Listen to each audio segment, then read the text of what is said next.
in a moment of tranquility. At the hotel lobby, my peace was disrupted by Jerry's jarring voice. With a smug grin, he bragged about his fortune through marriage, saying, "Marrying into wealth has set me up for life. Enjoy your struggles in your modest existence." His words, dripping with disdain, soured my mood instantly. Jerry had recently tied the knot with Emma, a woman of significant social standing as the daughter of the owner of Johnson Enterprises. His laughter, too loud and boastful, clashed with the elegant surroundings. Despite my initial confusion about Johnson Enterprises, recognition soon dawned on me. A smirk played on Jerry's lips, but I had to stifle a chuckle myself. My life is quite different. My name is Megan, and at 32 I'm immersed in the family real estate business, albeit in an administrative capacity. My father, the company's president, is grooming me to take the helm someday. It's a daunting prospect, especially as I'm the sole heir. Despite the pressures of potential leadership, I've kept our business dealings a secret from Jerry, my husband, who is 4 years my senior. He completed his education up to high school and works for a moving company. I respect his profession for its physical demands and expertise, yet I sense his insecurity about our educational and professional disparity. Thus, I rarely discuss my academic achievements or my anticipated role in our company to keep our home life serene. Jerry and I met in an unconventional manner during my college years, thanks to a friend who had enlisted his moving services. Although his initial interest was in her, she was already in a relationship. Fortunately, she thought we might be a good match and introduced us. Our connection was immediate, balancing his laid-back attitude with my detail-oriented nature. Our relationship swiftly progressed to marriage, blessedly free of the usual in-law tensions. Life with Jerry has been mostly smooth. His job is demanding, often keeping him out late, but he always makes an effort to maintain our bond, for which I'm deeply grateful. He thanks me for waiting up with dinner after his long days, a small but meaningful gesture of our shared life. Feeling grateful for my kind-hearted husband, I cherished our harmonious life until a shift occurred a year after our wedding. One evening, as we were getting ready for bed, Jerry unexpectedly raised the topic of having children. His tone, tinged with annoyance, took me by surprise.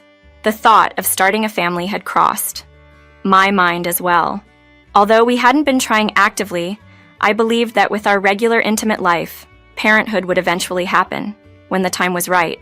"It's only been a year since we got married, so there's no rush," I replied, trying to inject a note of calm into the conversation.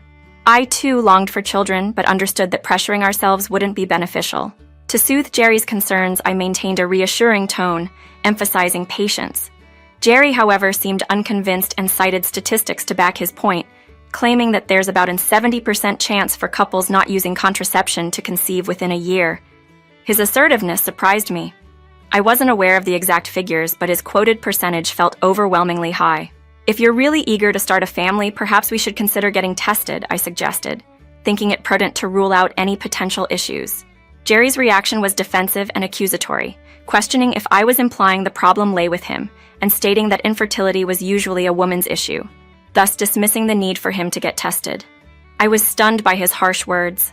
My suggestion was merely a proactive step, not an accusation. Yet, Jerry concluded I was blaming him and insisted the problem must be mine. His unjustified assumptions left me speechless and hurt. Jerry's refusal to consider joint testing, citing his busy schedule, while belittling my job as merely being a placeholder in my father's company, deeply wounded me. Contrary to his dismissive view, I was not merely coasting. I was actively involved in learning the ropes of the business, aiming to take over from my father one day. Jerry failed to see the effort and challenges I faced at work. That night, any attempt at conversation ended in bitter exchanges, leaving a heavy air between us as we turned away from each other in silence. Following that dispute, Jerry's demeanor towards me changed drastically, his impatience and criticisms becoming more frequent. One day, after a lengthy discussion with my father about the company's future, I returned home late to find Jerry complaining about the absence of dinner. Apologizing and explaining my late arrival, I promised to start cooking immediately.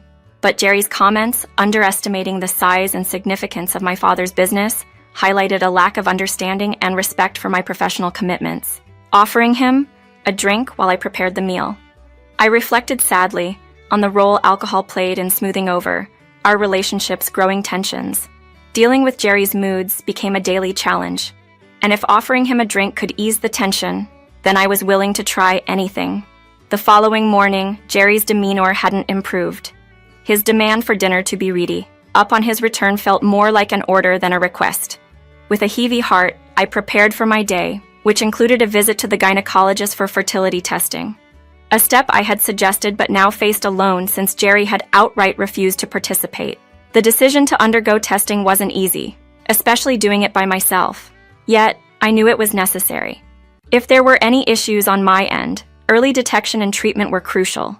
Understanding that fertility can decline with age, I was eager to address any potential problems sooner rather than later.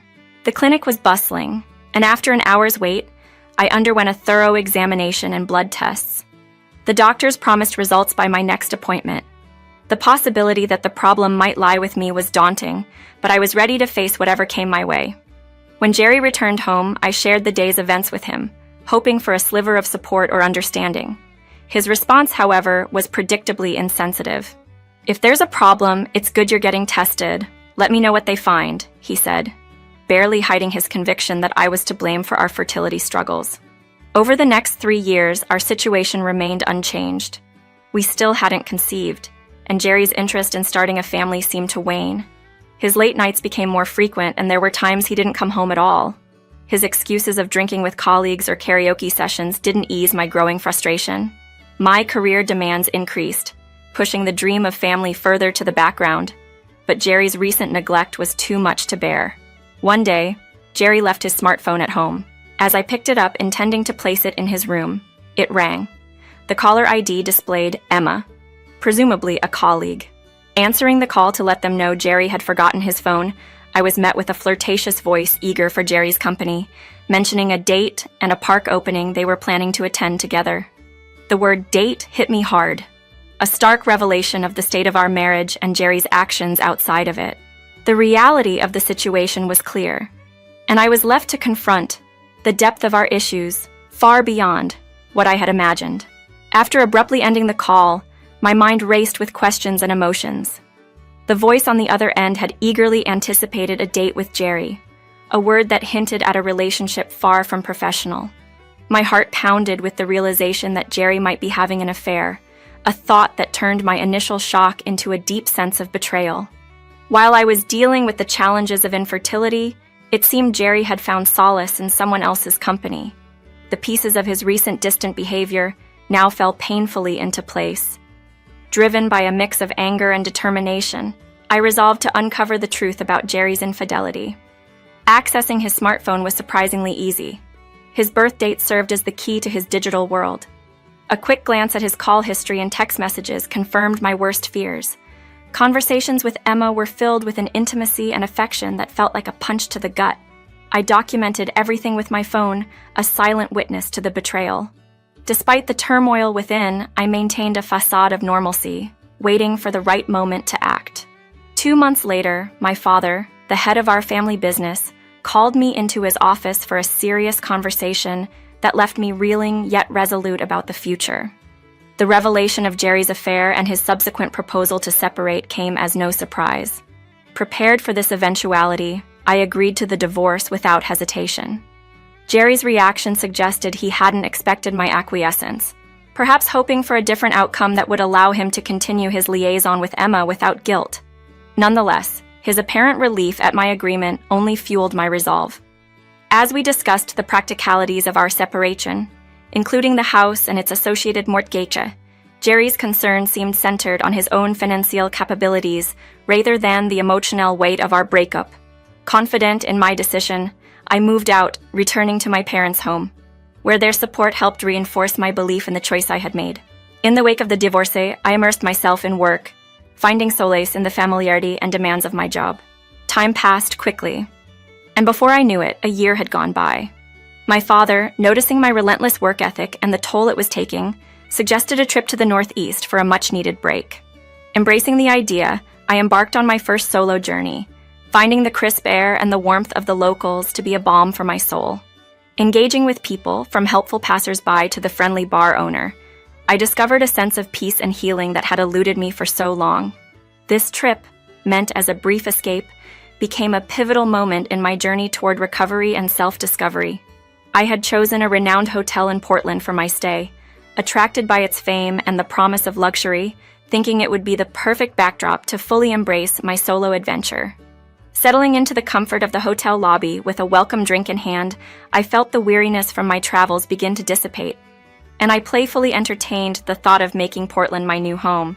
Just as I was sinking into relaxation, a voice I never expected to hear again cut through the calm. "Hey, what are you doing here?" It was Jerry, my ex-husband, unmistakably recognized even before I saw him stride into the lobby with 3 large suitcases and a young woman by his side.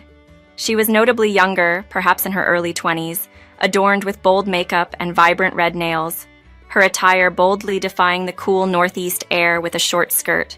Caught off guard, I found myself staring at them, my curiosity getting the better of me despite my initial reluctance. "Why are you here? And who is this?" I couldn't help but ask. Jerry, with a smile that seemed too bright, introduced the young woman as Emma, his new wife. They were on their honeymoon, he explained, and she was the daughter of a wealthy businessman. The irony of the situation was not lost on me. Emma was the name I had heard on that fateful phone call, the same young woman who now stood before me. Jerry's smug remark about my solo trip being pathetic stung, especially coming from him. Emma's gaze was equally unsettling, filled with mockery as she quickly judged me, her tone sharp and belittling. Jerry wrapped an arm around Emma, proudly proclaiming his new life married into wealth, suggesting I was left to struggle in my supposedly inferior existence. His words, meant to demean, echoed through the lobby, disrupting the peaceful atmosphere I had been enjoying. However, his boast about marrying into the Johnson Enterprises family sparked a memory. Despite his attempts to impress, I couldn't help but suppress a laugh. The company he mentioned was indeed well known, but not perhaps for reasons he would wish to boast about. Jerry seemed taken aback by my calm response and knowledge of Johnson Enterprises. I informed him I was familiar with the company, even having visited their prominent building downtown. His surprise at my acquaintance with the company's stature only served to underscore the shallowness of his pride. As he smugly thanked me for the easy divorce, suggesting it was the best decision he ever made, I couldn't help but feel detached from his provocations. His parting words, laden with sarcasm, failed to disturb the peace I had found in my new life. Despite the unexpected and uncomfortable encounter, I was reminded of the growth and resilience I had developed since our separation, affirming my journey toward healing and self-discovery. Maintaining my composure, I let them in on a little-known fact with an air of nonchalance. "That building happens to be part of our family's real estate portfolio," I remarked, almost as if the thought had just occurred to me. Jerry and Emma's simultaneous query, "What do you mean by our real estate?" betrayed their surprise. I explained, "The building you're referring to is actually one of the prime properties managed by my father. It's a prestigious spot for his offices. I'm not sure how involved your company is with real estate, but I can assure you it's far from modest." Their skepticism was palpable, but I pressed on, no longer concerned with preserving Jerry's ego. "Yes, it's quite the landmark. My father acquired it for around $350 million, if I recall correctly. Oh, and recently he's been dealing with a tenant who's fallen behind on rent. Interestingly, that tenant is your company, Johnson Enterprises. The revelation that my father is a real estate tycoon, overseeing assets worth billions, and that Johnson Enterprises was currently delinquent on rent payments seemed to astonish them." Emma laughed off the accusation, claiming it was an absurd attempt to sow discord, but I was unfazed by her disbelief. Without hesitation, I pulled out my phone and dialed my dad, requesting he send over the reminder notice for the overdue rent. The evidence arrived promptly, leaving no room for doubt. "Here, takes a look. 5 months of rent unpaid. If it's not, settled soon. Legal action might be the next step. What's your plan?" Their confidence faltered at the mention of potential litigation. Emma's facade cracked as she admitted to noticing changes in her company's demeanor, hinting at financial troubles she had previously overlooked. Jerry, on the other hand, accused me of fabricating the story to drive a wedgie between him and his new wife. His outburst, loud and filled with desperation, was a stark contrast to the composed figure I had maintained. This unexpected encounter not only revealed the cracks in their seemingly perfect life but also underscored my growth beyond the need for Jerry's approval or the petty satisfaction of seeing him falter. It was a testament to my strength and the new life I had built for myself. far removed from the shadows of our past marriage. As Jerry stood there, smugly basking in his new life, memories of his unkind words throughout our marriage flooded back to me. It was time to face him, not as the person he once knew, but as someone who had moved far beyond the pain he caused.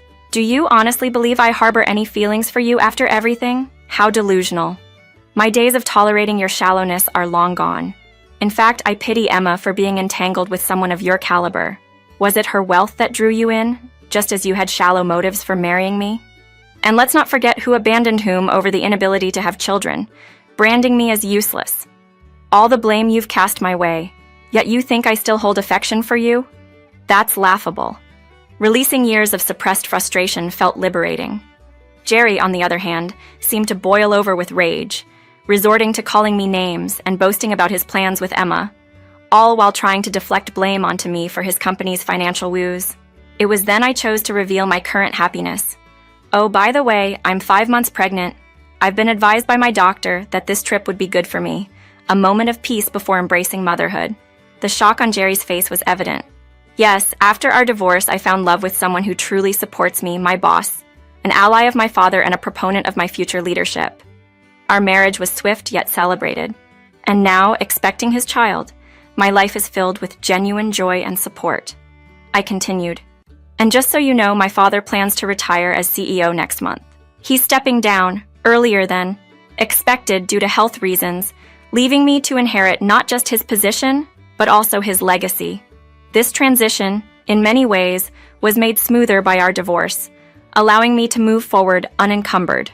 Jerry's reaction to my pregnancy and my ascension to CEO was a mix of astonishment and disbelief.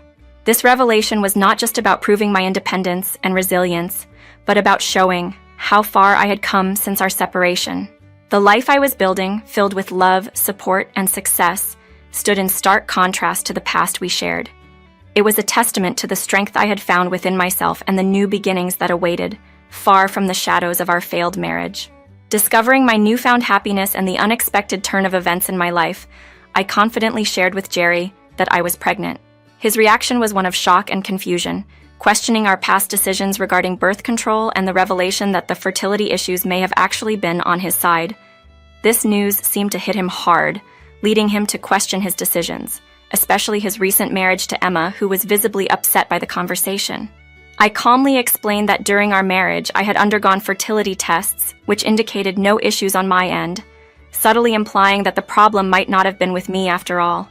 Jerry's realization that he might face fertility challenges with Emma added another layer of complexity to his current situation, prompting a mix of regret and confusion from him. Emma's reaction to Jerry's musings was sharp, accusing him of betrayal for not disclosing his potential infertility. It was clear that their relationship was based on misunderstandings and unspoken expectations. Seeing that there was nothing more to be gained from this encounter, I firmly stated my intentions regarding the overdue rent for the building occupied by Johnson Enterprises. I emphasized the need for them to settle their debts or face legal consequences, making it clear that their personal drama was no longer my concern. Leaving Jerry and Emma to sort through their issues, I returned to my hotel room, feeling a sense of closure and ready to move forward with my life. Upon my return from the trip, my husband's warm welcome reinforced the stability and support I now had in my life, a stark contrast to the turbulence of my past with Jerry. Since that encounter, I focused on my family and career, leaving Jerry and his complications behind. Through my father's network, I learned that Jerry and Emma's relationship was strained by constant arguments and financial woes, as Johnson Enterprises struggled with debt and scandal. This news, while unfortunate, served as a reminder of how much my life had improved since leaving Jerry behind. My current happiness, built on genuine love and mutual respect, stands as a testament to the strength and resilience I've developed. As I move forward, the challenges and lessons of the past remain a distant memory, overshadowed by the joy and fulfillment of my present life. The scandal that hit Johnson Enterprises was like a storm that left nothing but chaos in its wake. Emma's father tried to shield the company's image, but once the truth about the embezzlement broke, the company's stock took a nosedive, erasing its credibility overnight. With the workforce dwindling and financial stability shaken, it became impossible for them to cover their rent, prompting my father to pursue legal action. The once thriving company faced a grim future, primarily due to its own missteps. Jerry, who had once imagined himself secure in a life of luxury, found himself caught in the backlash, his dreams crumbling around him. His gamble on marrying into wealth had backfired spectacularly. Emma, on her part, accused Jerry of deceiving her into marriage, adding to his woes. In the aftermath of our uncomfortable hotel confrontation, I took steps to seek compensation for Jerry's betrayal during our marriage. Further straining his finances, the fallout was inevitable. Jerry and Emma's marriage, built on shaky ground, couldn't withstand the pressure and eventually ended in divorce. Then, in a twist I never anticipated, Jerry reached out to me, pleading for reconciliation and help with his debts, his voice dripping with desperation. But his appeal only highlighted his unchanged priorities and failed to stir any sympathy from me. Firmly, I declined his plea, choosing instead to focus on the bright future awaiting me with my husband and our child. I ensured Jerry could no longer reach me by blocking his number, cutting off any avenue for his pitiful attempts at reconciliation. Jerry's situation was a stark reminder of the consequences of his actions. Facing financial ruin and personal isolation, compounded by his infertility, his prospects for remarriage seemed bleak. Yet, his predicament felt distant to me, almost as if belonging to another world. As for me, life has never been better. With a loving husband by my side and the joy of our upcoming child, I've found a happiness that's both deep and genuine. Work is rewarding, and every day brings new reasons to be grateful. This sense of fulfillment, both in my personal and professional life, is something I cherish deeply. As I look forward to what the future holds, I'm reminded of how far I've come and the bright path that lies ahead.